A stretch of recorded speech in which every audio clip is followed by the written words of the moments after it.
are aware, this is of course a strong mayor system, and in issues of administrative authority, and particularly issues around litigation for the city of Houston, it falls within the purview of the mayor to help guide and direct those decisions.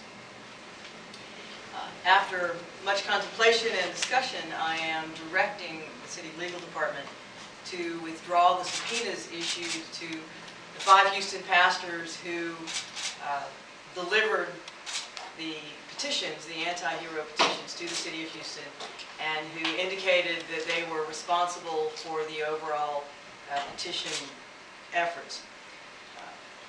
This is an issue that has weighed heavily on my mind. This is an issue that has raised a lot of discussion. Since we learned of the subpoenas, or I learned of the exact content of the original subpoenas 2 weeks ago. And at that time, in fact the day after I learned of the original subpoena language, I indicated to the media that it was an overreach. We apologized. We said that we would narrow the subpoenas, and we have done that. And I want to emphasize that the existing subpoenas, which are focused solely on the actual collection of data for the petitions, are legal and valid and appropriate. However, I have decided to withdraw those subpoenas for broader reasons, and after a great deal of soul-searching and discussion with folks from inside Houston and from across the United States. It is extremely important to me to protect our Equal Rights Ordinance from repeal, and it is extremely important to me to make sure that every Houstonian knows that their lives are valid and protected and acknowledged. And we're going to continue to do that, and we were going to continue to vigorously defend our ordinance against repeal efforts. But I had 2 significant meetings yesterday, and they led me to the decision that I am announcing today. One of those meetings was with Houston pastors who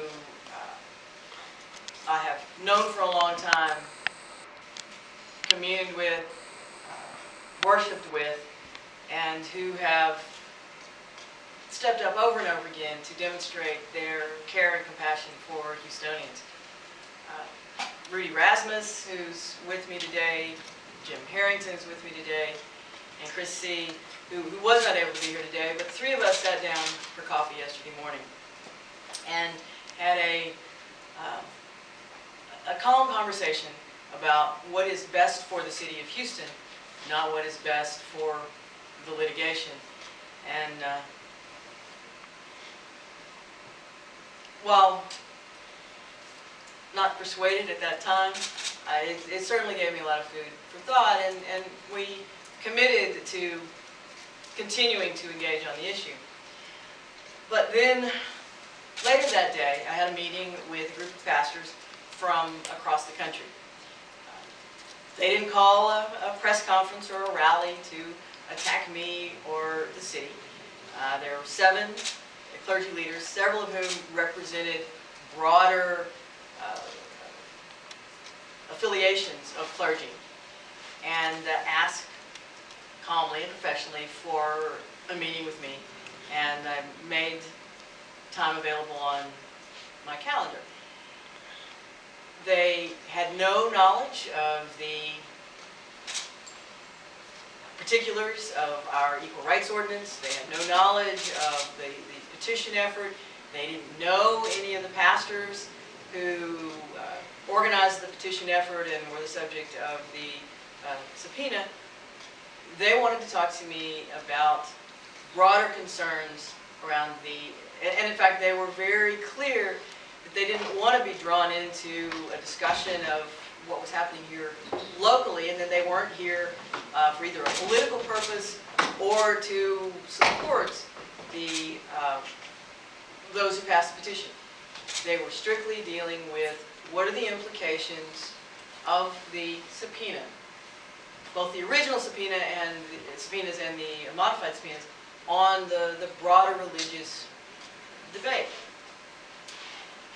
They came, as I said, without political agendas, without any animus, and with a real desire to have a conversation with me about what is best for Houston and best for these various religious denominations. They were passionate, they were concerned, they listened to me, I listened to them, and when they left, I came to the conclusion that quite apart from what was happening here, since there were broader issues at play, I would make an announcement and then I would direct the city attorney to withdraw the subpoenas. As I indicated last week, I've always supported the right of clergy to say what they want, even if I disagree with them. It was never our intention to interfere with any members of the clergy and their congregants in terms of sermons, in terms of preaching, what they believe is the word of the God that they serve. However, it is, of course, my responsibility to defend the city when we are sued, as we were in this case. We believe that we can vigorously defend the city of Houston in this petition effort. And